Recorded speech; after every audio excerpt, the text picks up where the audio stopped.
Do you remember the quote by Cardinal George of Chicago? Yes, I knew Cardinal George, and I remember. Well, what I recall, he was looking out, and someone. How did the thing? He said, things are coming to this. I, Cardinal George, Archbishop of Chicago, will probably die in bed. Hmm, what? You, my successor, could be jailed, and your successor would be put to death for the Yeah. beliefs we hold. Well, this that's what Cardinal George of Chicago said, and he was a very thoughtful, very Yes, learned. he was.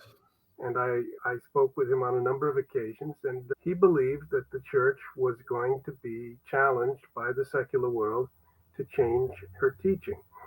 And what he said was, if we remain faithful, we will be rejected by the world and condemned. And he thought this process was far along. He passed away peacefully a few years ago.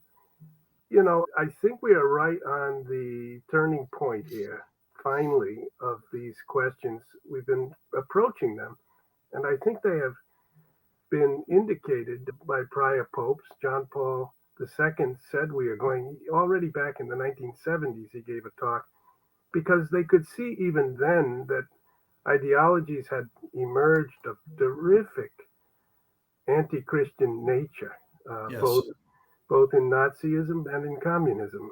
And in the Red Soviet areas, they had arrested and executed just dozens and dozens of bishops, priests, thousands of people, maybe millions, over the years of the Soviet Union, because they wanted to remove this teaching, this gospel, but also this morality from human experience.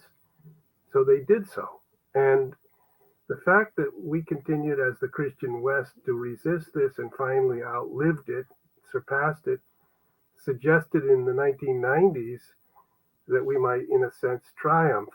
But something happened with the embrace of the culture of death, the embrace of a kind of secular, humanistic worldview that wanted to reject the sacred and the transcendent, that led us to the impasse where we now find ourselves in 2023, nearing the moment when the traditional teachings will be condemned in the West.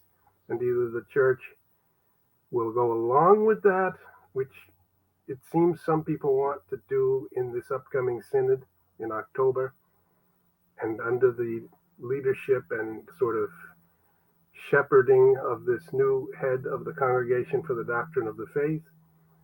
Up until now, the heads of the congregation, or now called dicastery for the doctrine of the faith, would always draw a line and say we can't, even though a theologian is free to try to draw out of the teaching some possible ways of developing that teaching in one or another direction, but we have to judge whether it's become false or wrong, and we call this false.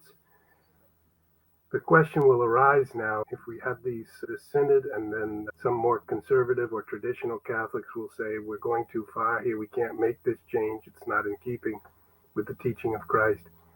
The question will arise then, what will the doctrine of the faith say about it?